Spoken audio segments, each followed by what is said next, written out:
Welcome, everyone. I am Michelle Delgado, the host of Heart Inspired Podcast. And today we are focused on another incredible guest who uses the power of his voice to spark inspiration and positivity. My guest today is using his voice to provide gifts and opportunities using his knowledge and expertise in the tech space. Meet William A. Adams. Welcome, William. How are you today? I am great. Thank you very much. Fantastic. So William is, and I love these adjectives that describe who you are. You're a technologist, an engineering trailblazer, and a philanthropist.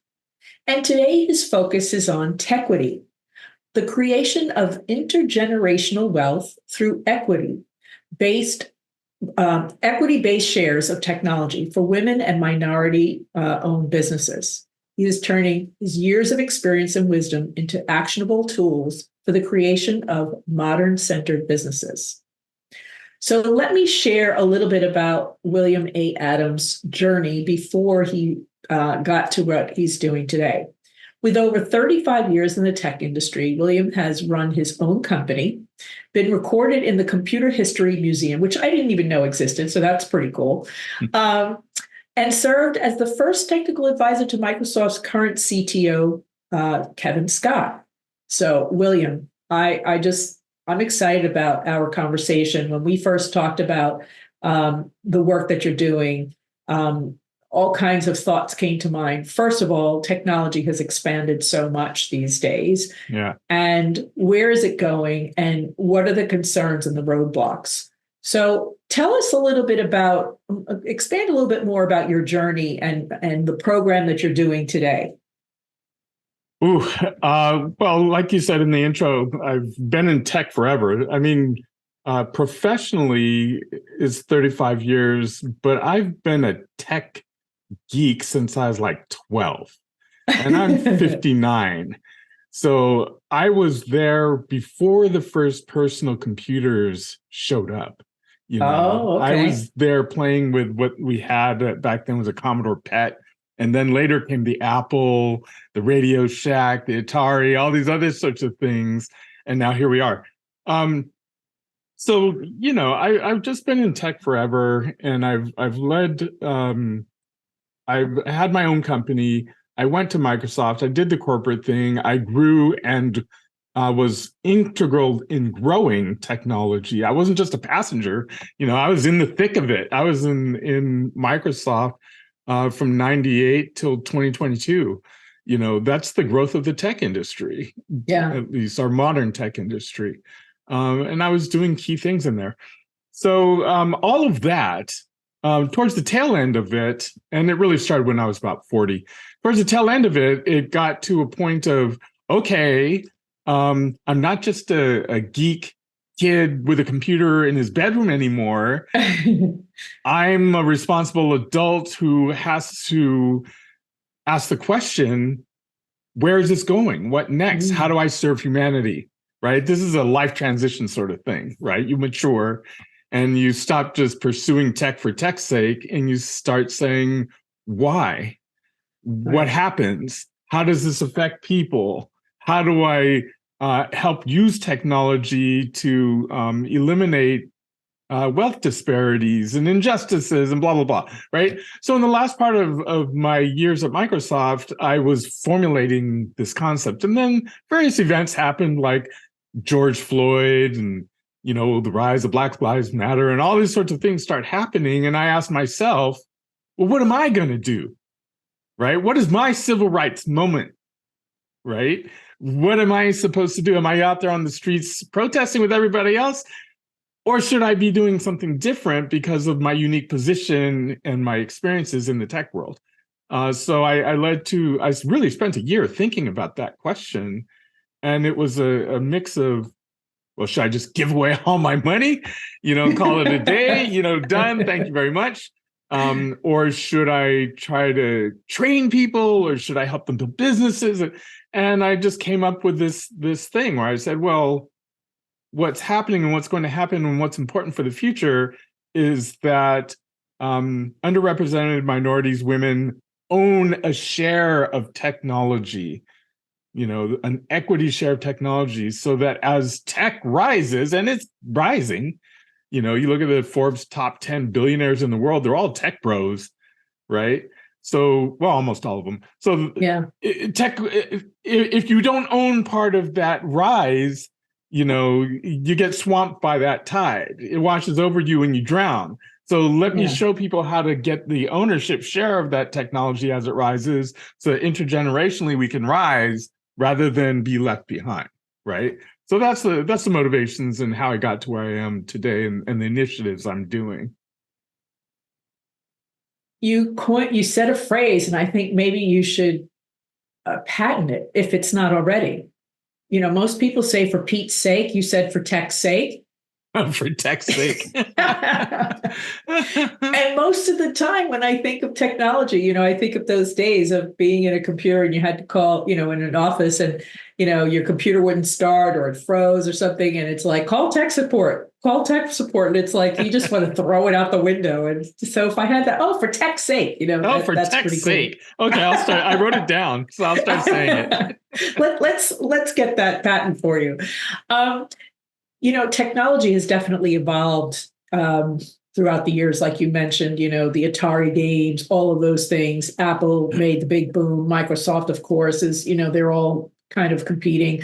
Electric cars, everything is computer in some way. Technology is a ribbon within our lives, regardless. Yeah. Now we're looking at, things like AI and all the controversy of that, or all the benefits of that, whichever way you want to look at it. Yeah. What do you see that will continue so that people who you're helping have hope that this is, because there's a lot of layoffs going on. There's big layoffs going on. So talk about what you see as an opportunity. Well, technologies, whether it be gunpowder or mechanical plows or automated looms or steam engines, always causes upheaval and transformation in societies, right? Right now in the US, at least, we're having this transition over the last few years where increasingly we're picking off automation targets. I mean, forget about AI and all the rest. Fewer and fewer people in coal mines. Why? Because we just don't do that anymore, right? Gas and oil is going the same way. It's like, we're just not going to do that as much because technology is giving us other options, right? So with the compute stuff, the automation it started in hardware. Back in the 70s, we replaced switchboard operators at the telephone systems with automatic relay switches. That was a transition. Thousands, literally thousands, probably tens of thousands of switchboard operators, mostly women, were laid off because of this stupid thing called the transistor, right? Where did they go? Well, they found other things, right? They became other things. Women are in a lot more jobs now than they were back then, right? This transition is interesting because as a tech elite, we're used to, we're untouchable, right? White collar workers, we're not factory workers. We're not in the coal mines. We're not switchboard operators. We're not picking up shovels. This is unique. This brain of mine is unique. They're going to keep paying me. But the current technology, generative AI is making us go, really? Are your thoughts really that unique? Are you really worth $150,000 a year? I don't know. So what's happening now is white collar jobs are being replaced. It's nothing new for blue collar jobs. They've been going through this forever. I used to be a coal miner, then I had to go to the factory worker, then I had to shift to something else. It's all physical labor. We're for the first time as mental workers, if you will, going through this press, right? And what I tell people is, you can't be complacent, first of all. You have to recognize that, it's coming for you. You're not as unique as you thought. That time is done. All those people who are generating reports and putting together white papers and all that stuff, we don't need you anymore doing that. I can go to ChatGPT and generate that report in one query, right? So you just had to think. You had to think more deeply, and perhaps for the first time, from when you went through college, and it's like guaranteed, go to college, get a degree, you're going to get a 50,000 plus a year job. It's perhaps for the first time those people have to take a step back and think, what is my unique skill? Maybe I don't have one. Maybe I should go discover it. What is my passion? Right? It's all these questions now that you have to start thinking about. And then you come, instead of with fear, you come to the new technologies and say, wow, look at all those magical tools that are now available. Maybe I can turn my passion into something because look at all those tools that are available. Turns out I'm a great seamstress, and I've got lots of fashion ideas, and look at all the tools that help me make ready-made clothing at the blink of an eye. Right? Turns out I'm not a great secretary. I'm something better. You know? Yeah, exactly. Exactly. I'm something else. So I think all the technology just opens the world of opportunities for people. You have to kind of give up on things like you have to stop chasing the technology because it's moving way faster than you can. I'm going to be a data scientist. Nope, that was 10 years ago. Maybe 5 years ago, maybe 3 years ago. That part is done, right? Oh, I'm gonna be one of those people that build models. Nope. The AI is already building its own models. So that part is done. You know, you had to think higher level and get ahead and say, imagine if all the things you could possibly imagine in terms of magical tools were available today. What would you do? Right?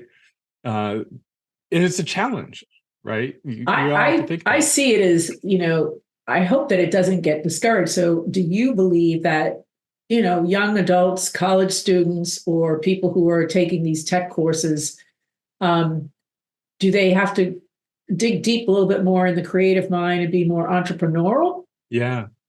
Yeah, I think so. Yeah. And there's lots of things that help them. Like, for example, if you look at the past, I don't know, let's go back 10 years.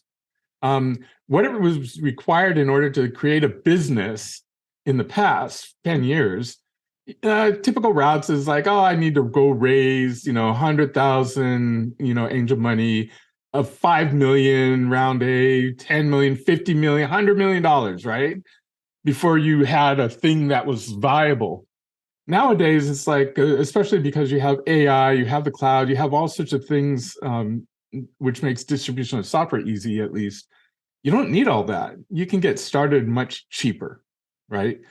With tools like ChatGPT, Copilot, pick your favorite, AI tools. Coming up with an idea and actually putting it out there is the cheapest it's ever been in history, right?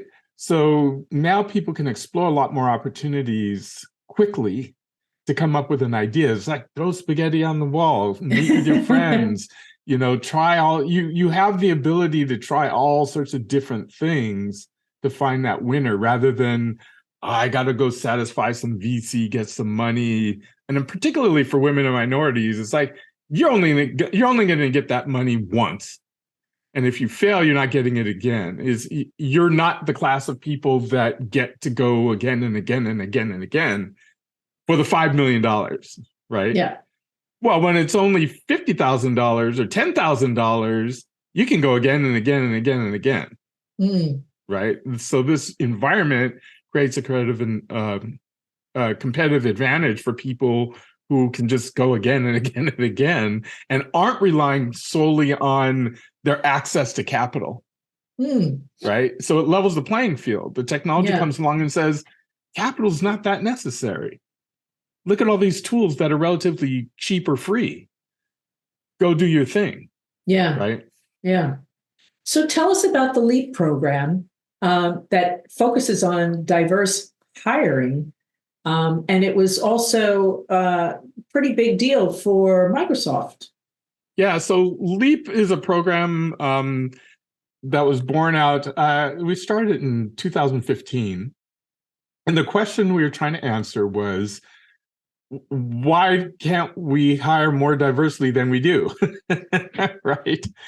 Why is it that we can't increase the percentage of women and minorities or underrepresented minorities? What's the deal? What's the Yeah. problem?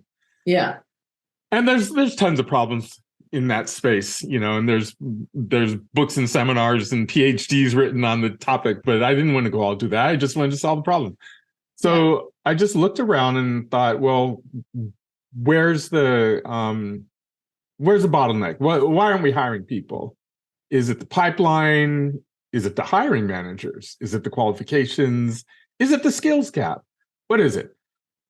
So with a co-founder, her name is Chun. She was in HR and I came from an engineering. And we just kind of set out to solve the problem. We went out to coding academies and said, oh, well, this is where all the people are at. All the people who didn't come through with a CS degree, but they're highly intelligent. They have STEM degrees. They've been in the workforce, so we know they're good workers. They're trying to get into tech. There's just no avenue, right? Because typical tech companies hire their interns, and they get those interns from the top 15 schools in the country. So if you're just kind of out there, it's like, hey, I've been in biotech for 10 years. I'm a lab, blah, blah, blah, 10 PhDs to my name. If your resume doesn't say CS degree, I don't care. I'll never look at you, right? That's so unfortunate. It is unfortunate. So Leap came along and said, we'll look at you and we'll bring you in and we'll train you what it means to be an engineer. For 16 weeks, you're going to do that internship that you couldn't get otherwise. And then you're going to be offered a job. So Leap just kind of cracked that code. It's like, oh, well, you hiring managers don't know how to not throw away these resumes. So let us teach you how to look at these people different. Yeah. So that you can accept more and not keep putting up barriers. We don't want to lower the bar. It's like, forget the bar, cast a wider net, right? Yeah, it's not about the bar. It's about how do you capture more of the talent that's out there. So that's what the program was. It was essentially setting up a professional intern. I'm using words that aren't correct, but in a professional internship program.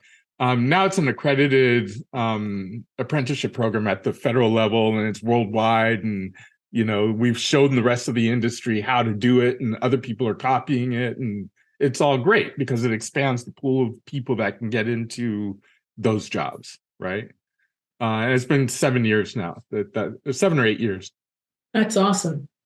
From that and your experience, talk to us about what you're doing today with gifts and opportunities to help women and people of color expand their dreams in the technology space. Yeah, so the key of Techquity is to help people one way or another get an equity position in tech. Now that could either mean something as simple as showing people how to buy stock in tech companies, because not everyone is an entrepreneur. Not everyone is like, I'm going to start a tech company. It's like, no, I'm not, but I've got $1,000 a month that I want to invest. I've got $100 a month I want to invest. How do you do that? What should I invest in? And I'm not a financial advisor, but I give people my opinions and perspectives on tech, right? And what's trending in tech. So I do newsletter. I write code, because one of the impediments for people who are wanting to go that route, like I want to create a product, a tech product, you have to worry about licensing. A lot of people just think, oh, it's open source, this, that, and the other thing. Is like, yeah, but a lot of that open source stuff has commercial encumbrances that don't allow you to make money off of it unless you give it away, right? So that's not a really good financial move to just keep giving away your knowledge. So yeah. It's like you got to create some proprietary wall around your stuff, or else you're not going to make any money. So I create software that is license non-encumbered, like the open source stuff is, for things that are pretty hardcore. Like, for example, I did in the last year, we did this mapping app for a particular scenario. And the question was, well, you can just use Google Maps. They have an API, and, up pops the Google map thing and blah, blah, blah. It's like, yeah, you can do that. And Google makes all the money. If you want to do mapping you need to go to the raw mapping data. You have to have a graphics library. It's got to be fast, blah, blah, blah. So I did all of that, right? And this mapping data is very esoteric. I mean, it's based on stuff that's from like the 80s. You know? So it's like, that's not an area that people delve into. So they typically pay just gazillions of dollars in license fees to companies that deal with that. So I create software and say, okay, if you want to create an app like one of these, start from this war chest of stuff because it was designed for you. The licensing is for you, and it's designed to help you, not to soak you and not to open up your knowledge so that everyone steals your stuff, right?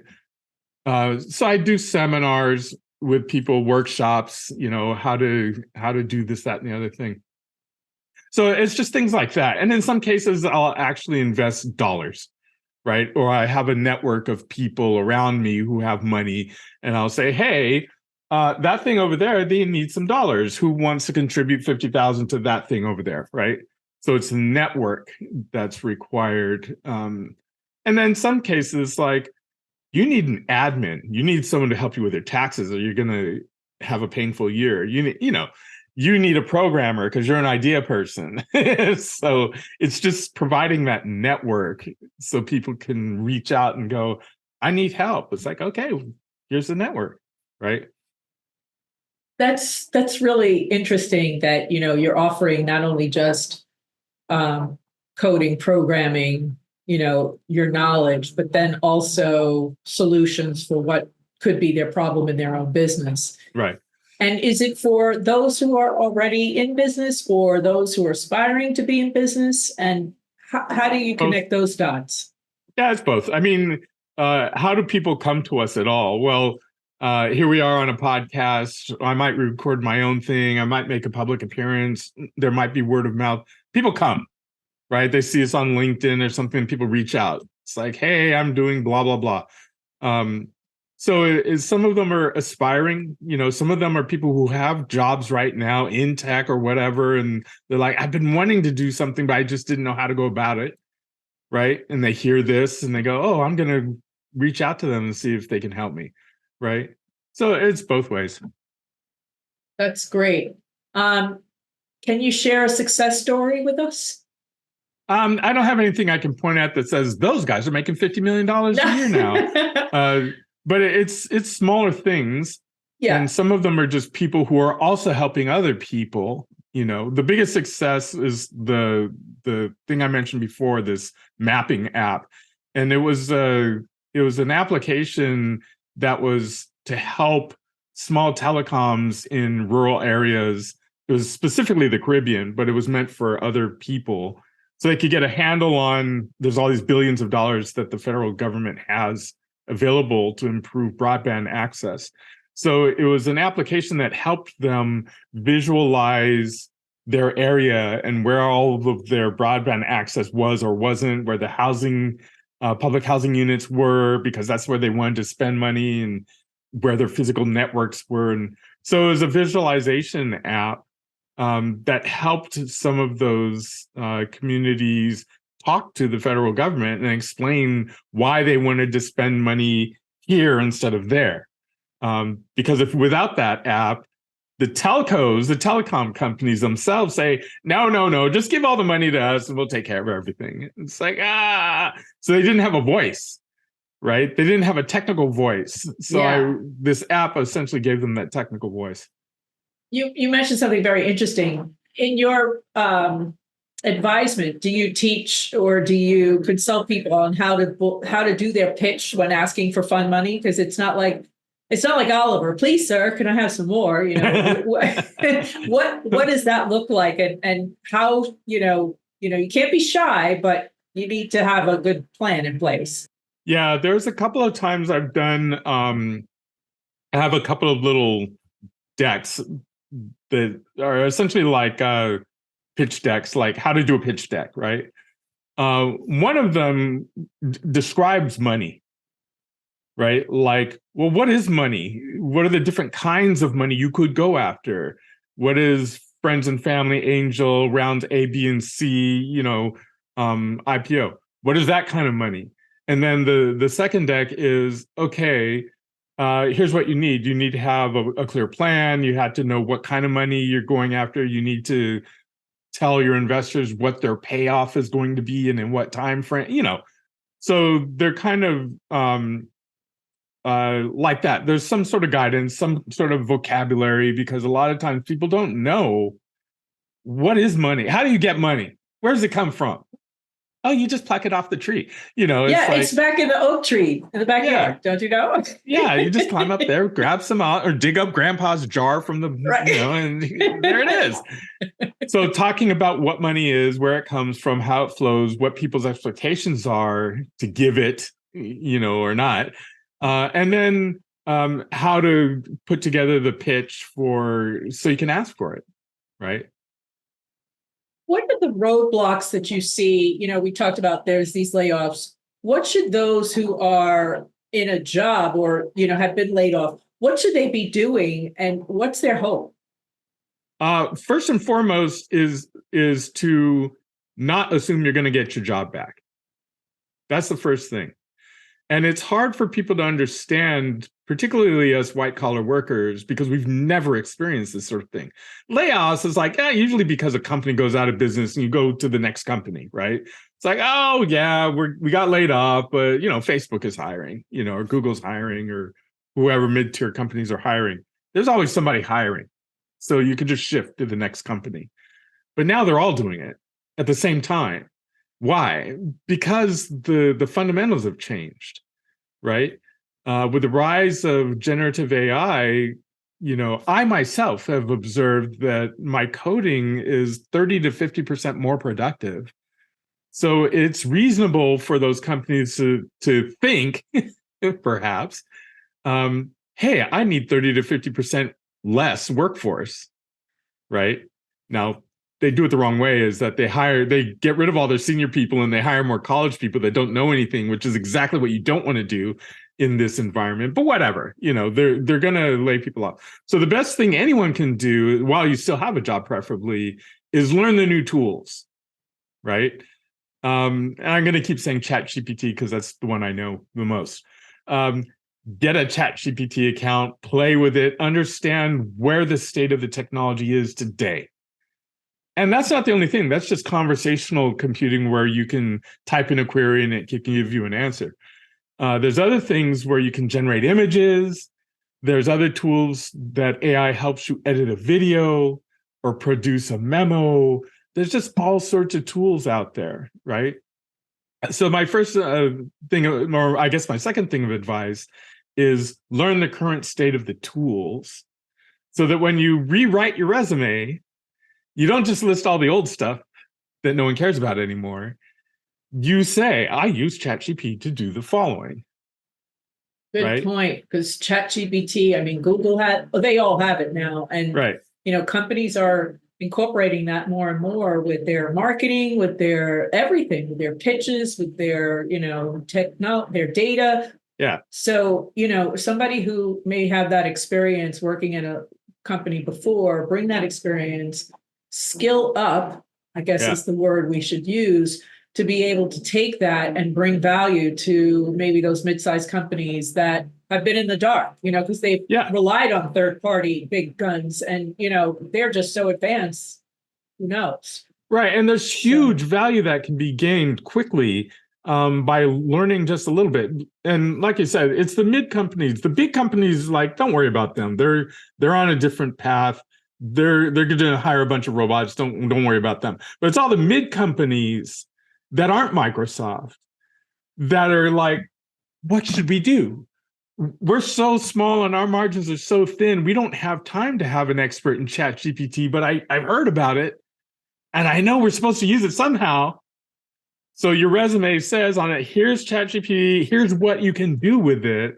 I've helped automate the reporting so learn the tools, learn what the tools are capable of. And you have to do this in a mindset of Christmas joy. I'm a kid at Christmas. I just got these new toys and I'm going to play with them like crazy and figure out all the things it can do. You're not concerned about the fact that it's replacing your old job. So you quickly have to, and it's hard to go through these levels of grief so quickly. And that's what's jarring to a lot of people, especially when you're trying to pay the mortgage and feed the family, whatever, right? It's hard to just say, forget all the stuff that you knew before, now do the new thing. It's like, don't panic. This is why I say do it while you still have a job if you can. Don't panic. Leverage whatever layoff money the company's going to give you.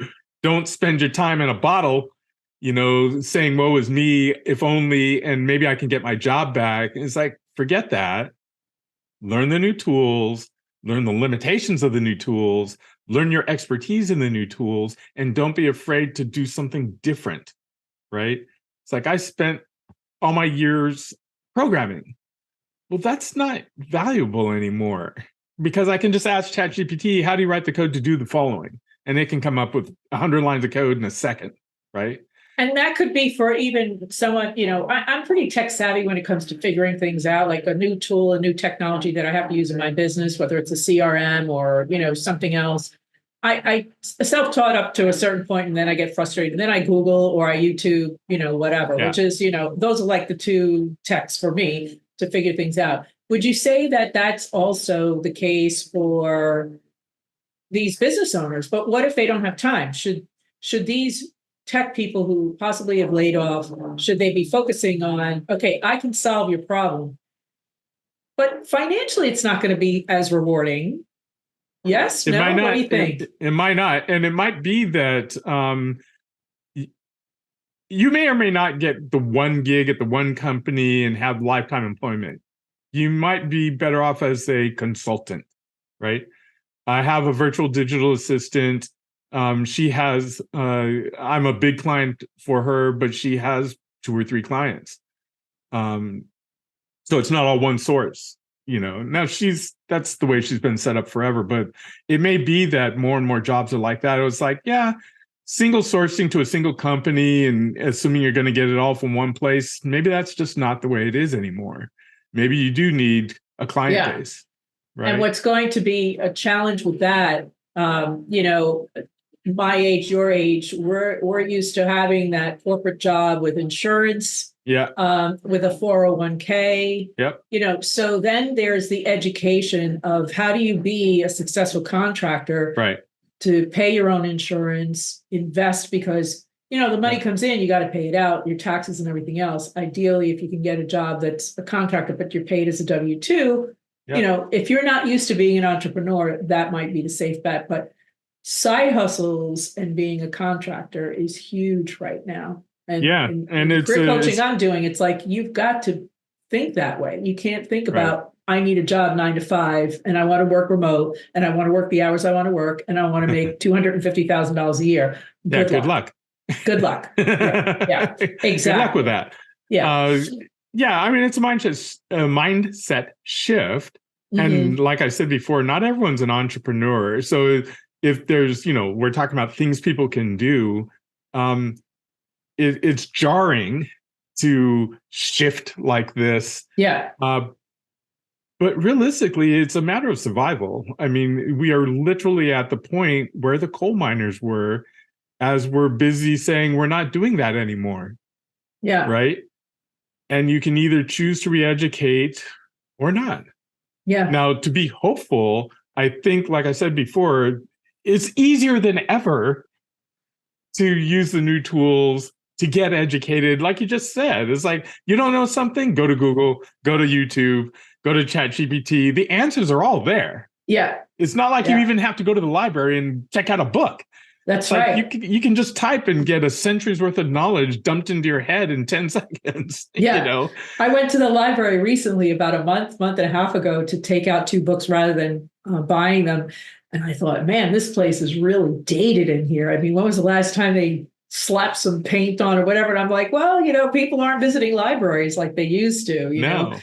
Starbucks has become the new library. You go there with your book, you hang out, you put your headphones on, and it's really kind of crazy. But I think that educating and skilling up in those fields that you want to be in. What One of the things that has become very popular, aside from ChatGPT, is these online learnings, these LMSs, if you will. And again, it's programming. Do you think that that's an area where tech kind of is going to start to take over more and more? I mean, there's still a human that has to create the content, but like you Yeah. say, with ChatGPT, what's your thought about all of that? Well, these things evolve, right? Like today, you cannot go to a Chat GPT or a Grok or a whatever and tell it to on its own create a system of some sort. You can't trust the code it generates, right? And the way I explain it to people is it's an enthusiastic novice programmer who's read every line of code on the planet and will enthusiastically give you an answer, but it doesn't really know what it's talking about, right? It's like, I saw, oh, you want to do a graphics API? I saw that over here. Here you go, buddy. Yeah. It's like, what is it called? Salad? What is it called? Word salad. Yeah, works. Yeah, it'll give you a bunch of stuff and it might even compile, but it's like, it's completely wrong. So, that's the state we're at today. It will evolve.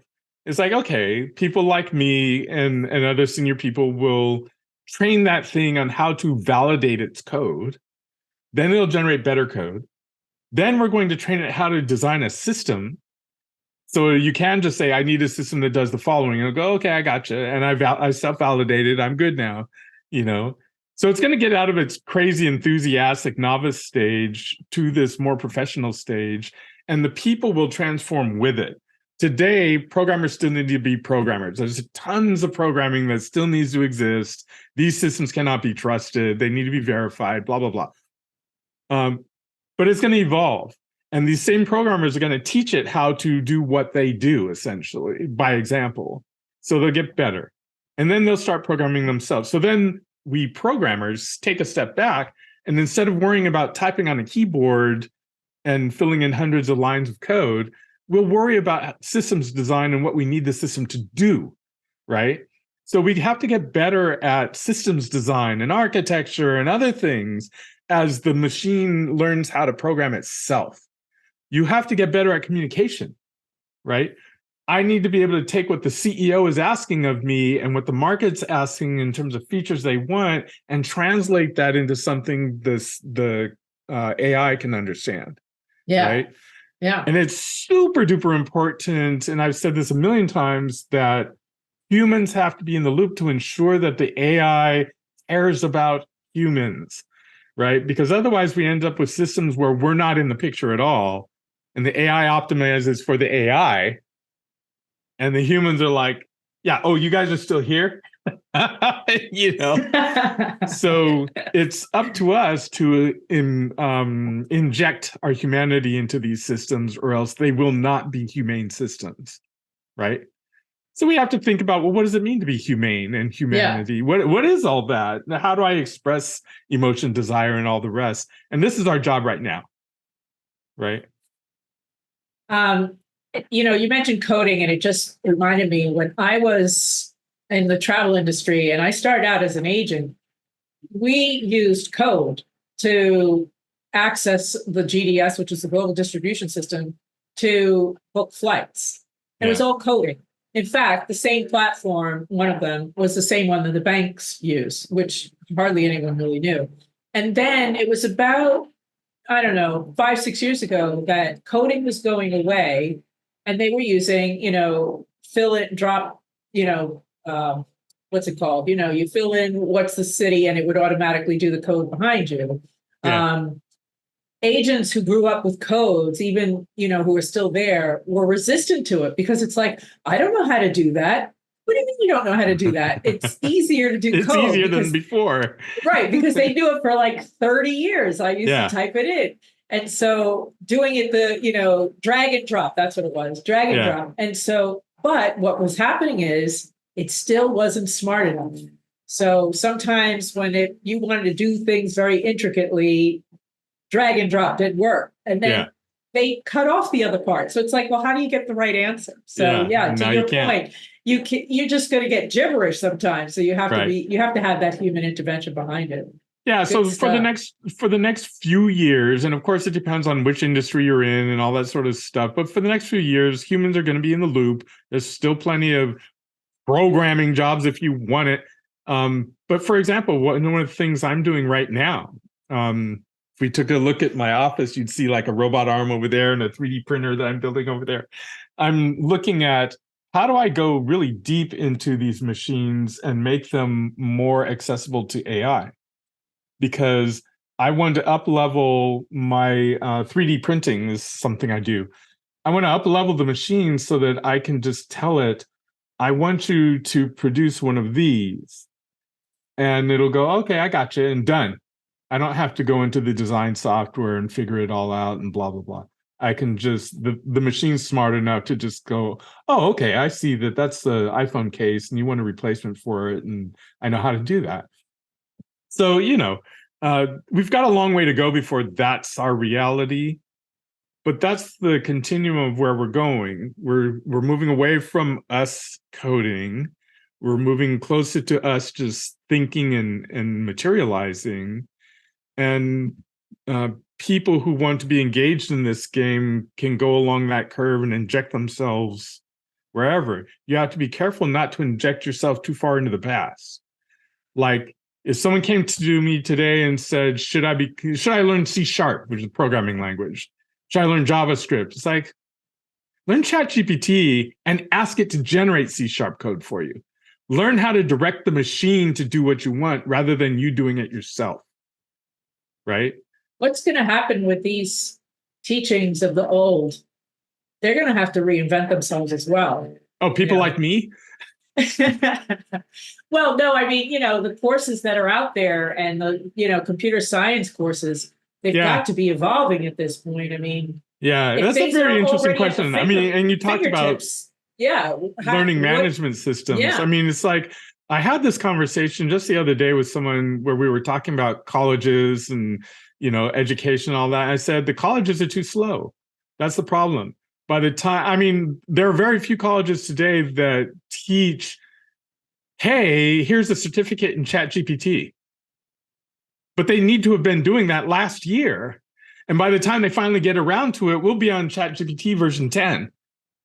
So the skills will be like, yeah, we needed that 2 years ago. It's not fast enough.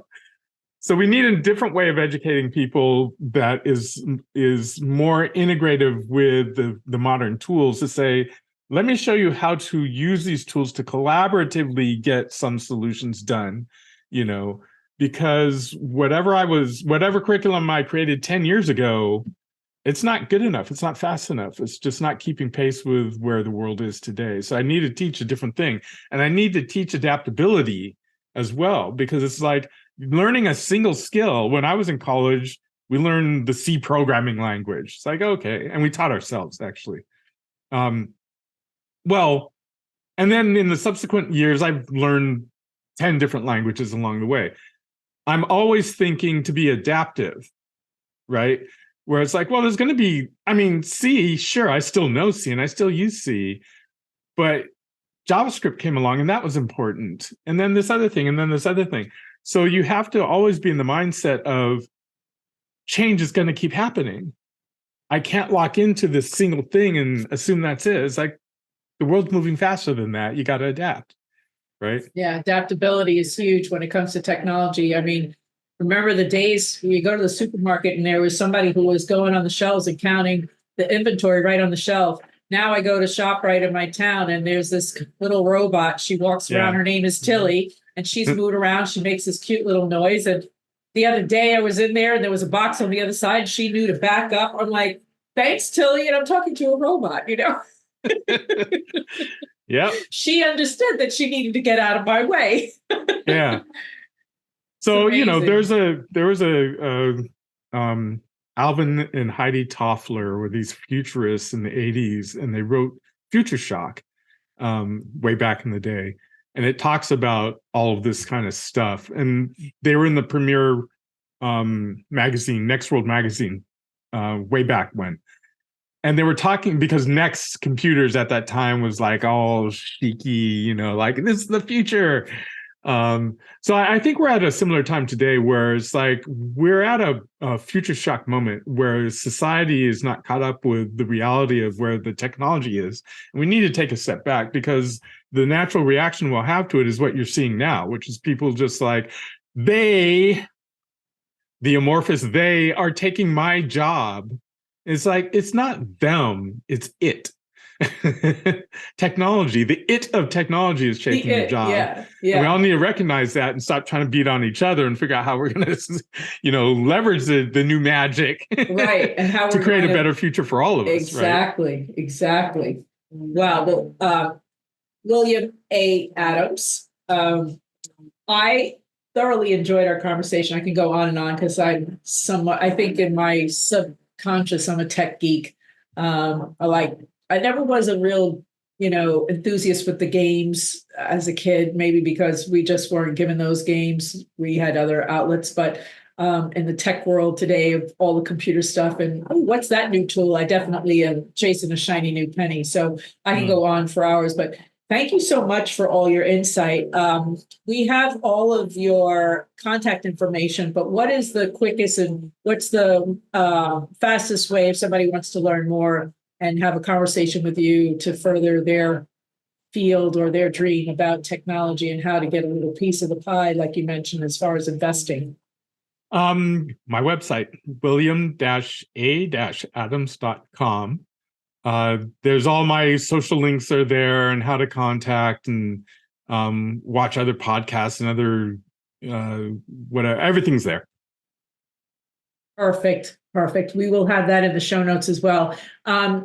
Any last exciting thing that you're working on that you can give us a sneak peek into?